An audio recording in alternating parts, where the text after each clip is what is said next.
দর্শক, রংপুরে নির্বাচনী খবরাখবর নিয়ে আরও খবর জানবো কেমন চলছে নির্বাচনী মাঠের ব্যস্ততা, ভোটাররাও কতটা প্রস্তুত যোগ্য প্রার্থী নির্বাচনে। এমন নানা বিষয় নিয়ে কথা বলতে রংপুর থেকে সরাসরি যুক্ত হচ্ছেন সহকর্মী ফখরুল শাহিন। ফখরুল,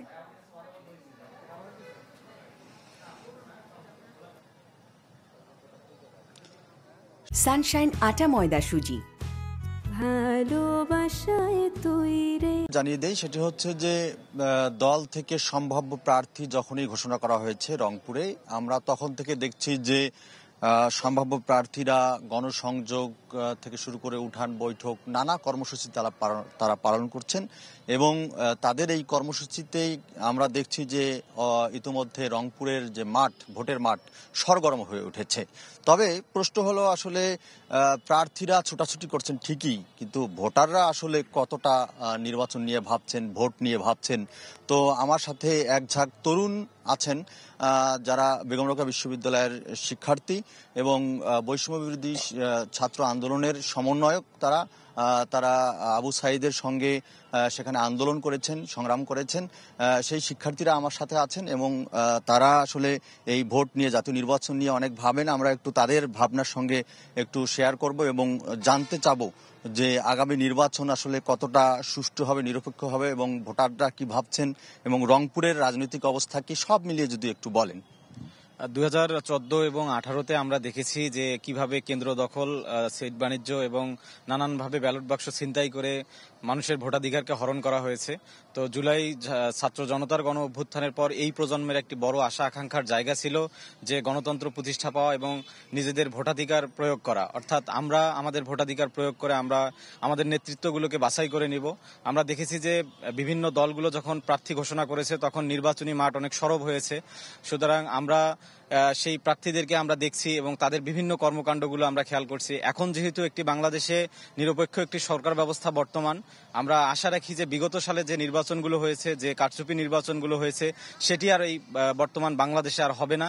আমরা চাই যে একটি যথাযথ নির্বাচনের মধ্য দিয়ে উপযুক্ত প্রতিনিধি বাছাই হোক, যারা এই বাংলাদেশকে ধারণ করবে, যারা জুলাইয়ের প্রেরণাকে ধারণ করবে এবং এই তরুণদেরকে, যে তরুণরা যে বর্তমান যে কর্মঠ এবং তাদের যে কর্মজীবনে যাওয়ার যে একটি হুমকি তৈরি হয়েছে, যে তারা সেই জায়গাটিকে স্মরণ করবে এবং তরুণদেরকে কিভাবে এগিয়ে নিয়ে দেশ এবং জাতির কল্যাণে নিয়োজিত করা যায় সেই দিকটি যারা বিবেচনা করবে, নিশ্চয়ই তরুণরা সেদিকেই ঝুঁকবে বলে আমরা প্রত্যাশা রাখি। রংপুরে অনেক কয়েকটি বিষয় আছে, তিস্তা মহাপরিকল্পনার একটি বিষয় আছে এবং এটি জাতীয় পার্টির ঘাঁটি বলা হয়। তো তাদেরও অনেক ভোটার রয়েছে এবং তিস্তা মহাপরিকল্পনা বাস্তবায়ন হচ্ছে না, সেজন্য আসলে ভোটারদের মধ্যে একটু আশঙ্কা বিরাজ করতে। সেই জায়গা থেকে আসলে ভোটাররা কতটা কেন্দ্রমুখী হবে? আচ্ছা, অবশ্যই উত্তরবঙ্গের মানুষের দীর্ঘদিনের চাওয়াগুলোর মধ্যে একটি হচ্ছে তিস্তা মহাপরিকল্পনার বাস্তবায়ন সহ লাগাতার যে উত্তরাঞ্চলের সাথে যে বৈষম্য, এই বৈষম্যগুলো ঘুচতে পারার যে নেতৃত্ব তৈরি হবে, নিশ্চয়ই উত্তরাঞ্চলের মানুষ সেই নেতৃত্বগুলোকেই বাছাই করে নেবে বলে আমরা মনে করি। ধন্যবাদ। আর একজন শিক্ষার্থী আছেন, আমরা একটু আপনার সাথে কথা বলবো। আপনি আসলে রংপুরের প্রেক্ষাপট কি হবে, আগামী নির্বাচন ভোটারদের অবস্থান কেন্দ্রমুখী হবে কিনা, কি দেখছেন আসলে সামগ্রিক পরিস্থিতি? ধন্যবাদ। আমরা আশা করছি যে এবারের একটি উৎসব মুখর নির্বাচন হবে, কেননা বিগত সময়গুলোতে ভোটার তেমন কেন্দ্রমুখী হয় নাই। কারণ আমরা দেখেছি যে একপাক্ষিক একটা নির্বাচন বিগত সময় হয়েছে। তো এবার আমরা যেটা আশা বা প্রত্যাশা রাখি যে এবার ভোটাররা কেন্দ্রমুখী হবেন এবং উৎসব মুখর পরিবেশে একটি ভোট হবে। এবং তার আগে আমার যেটা মনে হয় যে এই যে জুলাই আগস্ট যে অভ্যুত্থানে এখানে যারা পঙ্গুত্ব বরণ করেছে এবং এতগুলো মানুষ যারা জীবন দিয়েছে এ দেশকে রক্ষা করার জন্য, তো তাদের যে হত্যা এবং তাদের যে পঙ্গুত্ব বরণের পেছনে যারা কলকাঠি নেড়েছে বা যারা প্রত্যক্ষভাবে এটি ঘটিয়েছে, তাদের বিচারটা আমি মনে করি জরুরি।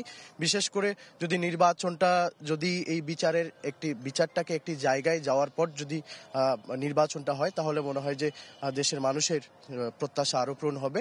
এবং এর পাশাপাশি আমরা চাই যে একটা লেভেল প্লেয়িং একটা ফিল্ড, যাতে করে নির্বাচনটা যেন আরো উৎসব মুখর পরিবেশের মাধ্যমে হয়। আশা করি বর্তমান সরকার সেটি, বর্তমান গভর্নমেন্ট এটি আশা করি এটি নিশ্চিত করেই নির্বাচনটা এবার আনুষ্ঠানিকভাবে এটা করবেন। জি, ধন্যবাদ। এবং আমরা আরেকটু জানতে চাই, সেটি হচ্ছে যে আসলে ভোটাররা কোন ধরনের প্রার্থীকে আসলে তারা বাছাই করবে, আপনি কি মনে করছেন? আচ্ছা, বিগত 16 বছর বাংলাদেশের মানুষ সুষ্ঠুভাবে ভোটাধিকার প্রয়োগ করতে পারেনি। জুলাই অভ্যুত্থানের পরে বাংলাদেশের মানুষ এবং তরুণ প্রজন্ম বিশেষ করে সৎ এবং যারা অন্যায়ের বিপক্ষে বলিষ্ঠ কণ্ঠস্বর হবে এবং জনমানুষের যে আকাঙ্ক্ষা, সেই আকাঙ্ক্ষার প্রতিফলন যে নেতৃত্বের মাধ্যমে ঘটবে, সেই নেতৃত্বকেই বাংলাদেশের মানুষ এবং তরুণ প্রজন্ম বেছে নেবে বলে আমি মনে করি। জি, ধন্যবাদ। আমরা আরেকজন আছেন, একটু আপনি বলবেন আসলে ভোটাররা কি ভাবছেন, তাদের আসলে ভাবনা কি, তাদের যে শঙ্কা সেটি আসলে তাদের দূর হয়েছে কিনা, বা দূর করতে প্রার্থীদের আসলে কি করা উচিত, কি মনে করছেন? জি, আমরা আসলে বিগত ফ্যাসিস্ট আমলে আমরা দেখেছি যে অনেকে ভোটার হয়েছিলেন, কিন্তু আসলে আমাদের যে তরুণ প্রজন্ম তারা ভোট দিতে পারেনি। তো সেই জায়গা থেকে তারা বর্তমানে জেন জি এবং বর্তমানে যে জনমানুষের আকাঙ্ক্ষা, তারা আগামীতে সুষ্ঠু সুন্দরভাবে ভোট দিতে পারবে এবং যারা কেন্দ্রে দাঙ্গামা বিভিন্ন ধরনের বিশৃঙ্খলা করার চেষ্টা করবে, তাদেরকে আসলে আমি মনে করি তাদেরকে ম্যান্ডেট নিয়ে নির্বাচন সংসদে যেতে পারবে না। এবং তরুণ প্রজন্মের আকাঙ্ক্ষা এবং পাশাপাশি যারা বুঝতে পারবে তারাই আসলে জাতীয় সংসদে যাবে। এবং আমি আশা করি যে বিশ্ববিদ্যালয়ের শিক্ষার্থী এবং পাশাপাশি তরুণ প্রজন্ম এবং জনগণ তারা অস্থির হয়ে আছে ভোট দেওয়ার জন্য এবং তাদের প্রতিনিধি হয়ে যাতে সেবা করতে পারে দেশের এবং খেদমতে। জি, ধন্যবাদ।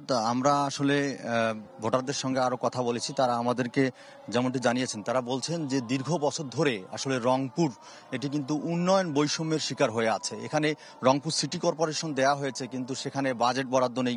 রংপুর বেগম রোকেয়া বিশ্ববিদ্যালয় আছে, সেখানেও আসলে তেমন বাজেট দেয়া হয় না ইতিপূর্বে। তো রংপুরের মানুষ তারা বলছেন যে প্রার্থী আশ্বস্ত করতে পারবেন এবং নির্দিষ্টভাবে বলতে পারবেন যে তারা সংসদে গেলে বা নির্বাচিত সরকার আসলে রংপুরের উন্নয়নে কাজ করবেন, রংপুরের যে বেকার সমস্যা সমাধান করবেন, নানান সমস্যার সমাধান করবেন, তাকেই তারা আসলে বেছে নেবেন। এবং এটি যদি আশ্বস্ত হতে পারেন ভোটাররা, তাহলে তারা কেন্দ্রমুখী হবেন। তা না হলে, আশ্বস্ত না হলে, আগে যেমন তারা আসলে ভোট না দিয়ে বাসায় ছিলেন তেমনই থাকার তাদের মধ্যে আশঙ্কা আছে তারা বলছেন। সেজন্য আসলে প্রার্থীদের সঙ্গে আমরা কথা বলছি, তারা বলছেন যে ভোটারদের আশ্বস্ত করতে তারা নানা কার্যক্রম হাতে নিয়েছে এবং তারা আসলে চান যে এই উন্নয়ন বৈষম্যের শিকার রংপুরকে উন্নত করতে। সেজন্য কিন্তু তারা নানা প্রতিশ্রুতি দিচ্ছেন। বিশেষ করে ধন্যবাদ আপনাকে। দর্শক, রংপুর থেকে ভোটের মাঠের ব্যস্ততার খবর জানছিলাম।